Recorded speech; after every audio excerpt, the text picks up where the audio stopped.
like it so far? Okay. Probably when we get to the main bridge. But it's funny because like I didn't realize like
All right, everyone, we are going to ease into the second part of our three-part tour extravaganza. So please find your seats, everyone. Please find your seats, everyone. Including everyone still standing, please find your seats. And are you ready to get started with the second part of our three-part tour extravaganza? I said, are you ready? Well then, let's get our learning on. So, we are about to pass under a bridge that you guys should know by now from what I've taught you is a single leaf bascule bridge. Single leaf because it opens up from one side, bascule because it opens up like a seesaw. But now this is the second part of our three-part tour extravaganza, and we're gonna add a little bit of spice to the recipe. So the fact that the truss is fully on top of the deck of the bridge and it connects and you can go through it makes it a through truss. The fact that you can't see the counterweight because it's hidden in a well underground on the left makes it a fixed trunnion. So you're not just going to pass under a single leaf bascule bridge from 1909, you're going to pass under a single leaf fixed trunnion through truss bascule bridge from 1909, known as the Kinzie Street Bridge. Now this is where the Great Chicago Flood began in 1992. This is also where the infamous Dave Matthews incident occurred. If you don't know what that was, ask me at the end of the tour. Now directly after that, this is an old railroad bridge from 1908, the old Chicago and Northwestern Railroad Bridge. Now we haven't used this in about 20 years, not since the Sun-Times pulled out of River North, so the question is always, well then why don't you take it down? And it's really 3 reasons. Number 1, that would be expensive. Number 2, it's actually been protected as a Chicago landmark since 2007. And number 3, because it makes for really good wedding photos. You're all like, what? You gotta use your imaginations. Line your wedding party up on the Kinzie Street Bridge back there, because you get that cool old railroad bridge cutting that industrial chic angle behind them. And then behind that, you get this view, which I noticed you noticing right up front. As soon as we passed under that bridge, she was like to her friend, she's like, right? I saw that because this is the view, right? This is the view. This is one of my favorite views of this entire tour experience, exiting the North Branch, facing south. Every time I see this view, I think of one of my favorite quotes about architecture from the German Romantic writer Goethe. He says, "Architecture is frozen music." Isn't that awesome? He also said music is liquid architecture, but for our purposes, architecture is frozen music. So think of it like if every building is a note, one sound, one style, piece it into a composition like in Chicago, and architecture is frozen music. I also want you to start noticing the color of the water. Okay, we're gonna see a pretty big change in the color of the water because where we came from in the North Branch, that's river water. Your typical brown river water coming from the north. Where we're going now down the main branch east towards the lake is filled in with mostly pretty green, clean lake water. So you're gonna see the water getting greener and greener as we go towards the lake. Now this confluence point where the 3 branches come together is called Wolf Point. And Wolf Point is where Chicago had a lot of its firsts. In fact, if you look to the left where those kayakers are, if we were looking back in the early 1830s, those kayakers right now would be going right underneath Chicago's very first bridge. It was a wooden pedestrian bridge to connect our first 2 bars, one on the right with one on the left. And by the way, this is called wake. All right, this is when you see signs at the bottom of bridges that say this is a no wake zone. That means don't bring some massive yellow boat through between a couple other large boats at a very high speed because it's going to make the other boats rock, right? That's what that means. I get that question sometimes. So Wolf Point is where we had a lot of our firsts. In fact, if you look over here to your right, we're going to come back to this green building a little bit later, but I want you guys to use your imaginations again. Take away all the buildings. Get rid of all the buildings, get rid of the bridges. You can leave the people, they didn't do anything, but get rid of everything else. And imagine instead a little dirt road coming up the river. It's got a few little houses on it. And then there's one big house directly to your right, and it has a little house next to it. The little house would be Chicago's first post office. The big house would be Chicago's first hotel. It was called the Sauganash Tavern. It was kind of a makeshift hotel, like it was more of a tavern, but if you got drunk and couldn't make your way home, they might give you a blanket and let you sleep on the dirt floor. But that is technically Chicago's first hotel, owned and operated by a very colorful character named Marc Beaubien, who supposedly liked to play the fiddle for his hotel guests. And if it were exactly March 4th, 1837, you would hear a whole bunch of partying happening inside that hotel. Marc Beaubien playing the fiddle, people clinking their beers together, deciding that 4,000 people is big enough to legally be a city. So March 4th, 1837, right there, that is Chicago's official birthday. Which, by the way, that means that Chicago is a Pisces. Did you guys know that? Who else is a Pisces like Chicago? Who else is a Leo like your tour guide? Happy birthday, happy birthday. Oh, massive Leo. That's why I have a microphone. So We're gonna look at this massive Art Deco building on your left from 1931. Look how there's a couple of medallions to the top left and right of the main door there that say MM. So sometimes if you pay a little bit more attention to the frosting on the cake, it's gonna tell you more about the cake itself. That is called the Merchandise Mart, designed by a firm I'll mention a few more times today, Graham Anderson, Probst, and White.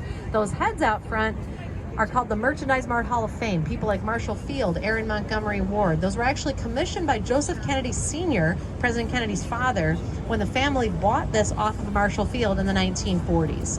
Now, I don't know if you guys are aware of this. We have literally just taken an entire bridge-to-bridge segment of this tour to pass by one building. The Merchandise Mart is a massive building, and in order to tell you how large it is, I kind of feel like doing it old school comedy call and response style. Okay, if you don't know what I'm talking about, you're gonna get the hang of it, okay? Here's how it goes, right? The Merchandise Mart is so large. Yes! Okay, we're all gonna do it. Ready? The Merchandise Mart is so large that it used to have its own zip code, 60654. Now it's gotta share it with some other buildings, but here we go again. The Merchandise Mart is so large that if you wanna compare it to another building in terms of floor space, compare it to the Sears Tower itself. How is that possible? The Sears Tower gets taller, has about 4.8 million square feet of floor space. The Merchandise Mart gets wider, has about 4.2 million square feet. There's 7 miles of hallways in that building. And just a reminder, everybody, if I can hear you talking all the way up here, the people around you can definitely hear you talking, so just kind of keep it down. Thanks.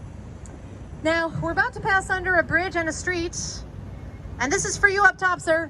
Named after the late 17th century French explorer to this area. Here it is, René Robert Cavelier sur de la Salle. We say LaSalle, much easier, LaSalle. Now right after that, this brick building on your left from 1913, the old Reed Murdoch warehouse designed by George C. Mimmons. Now, this again is how we used to build buildings along the Chicago River. All right, we used to line the river with warehouses like this one. Nowadays, this is offices and some nice riverfront restaurants. If you like meat, River Roast is a really good restaurant. They like roast meat from the morning all the way through the day. Super, super good. Plus, it's a really pretty view of all this stuff around you. But I digress. We used to line the river with warehouses like this one. That meant that as Chicago was booming industrially as a city in the 1800s, the river got so filthy and polluted, it literally caught fire during the fire of 1871. Think about that a second, right? That face.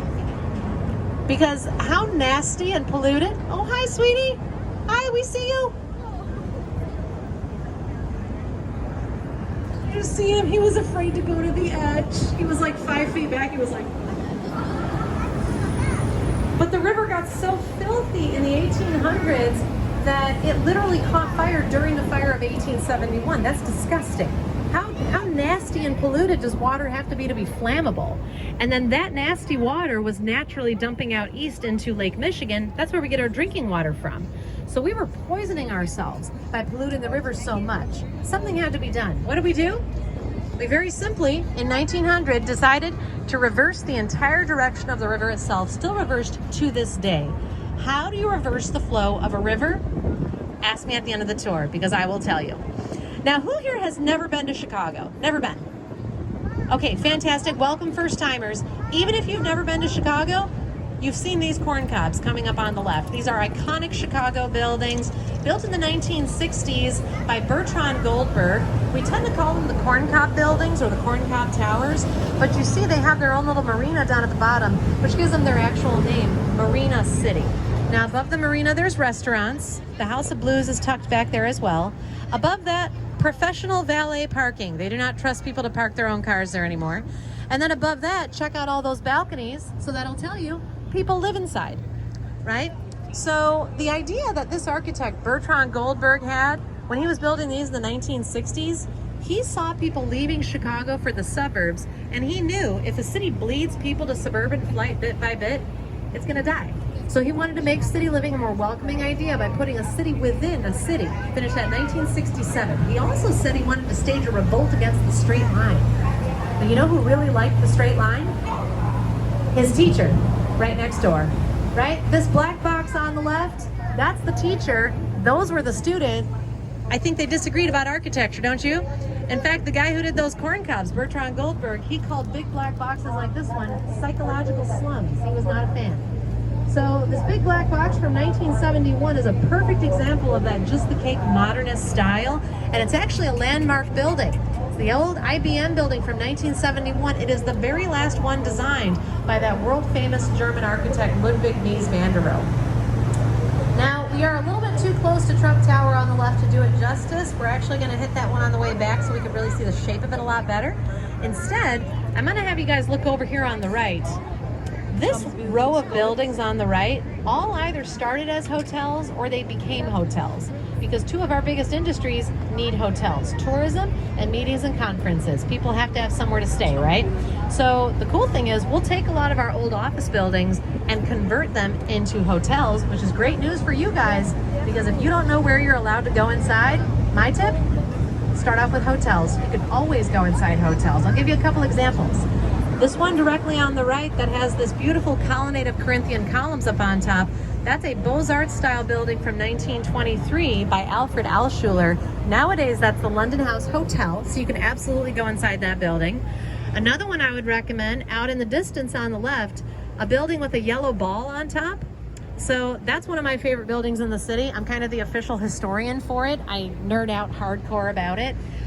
Today it's called the Intercontinental Hotel, but it was actually built in 1929 as the Medina Athletic Club for Men, a Shriner's headquarters. And it was designed by a Shriner, Walter Allschlager. So you can imagine what a personal project it was for him. He was showing off to all his buddies. Now, we're going to stay over on the left, and I want you guys to use your imaginations again. Clear away all these buildings. Just get rid of all the buildings, get rid of the bridges, and in fact, even imagine that the river itself is not that big. It's kind of a weedy stream kind of meandering through this area.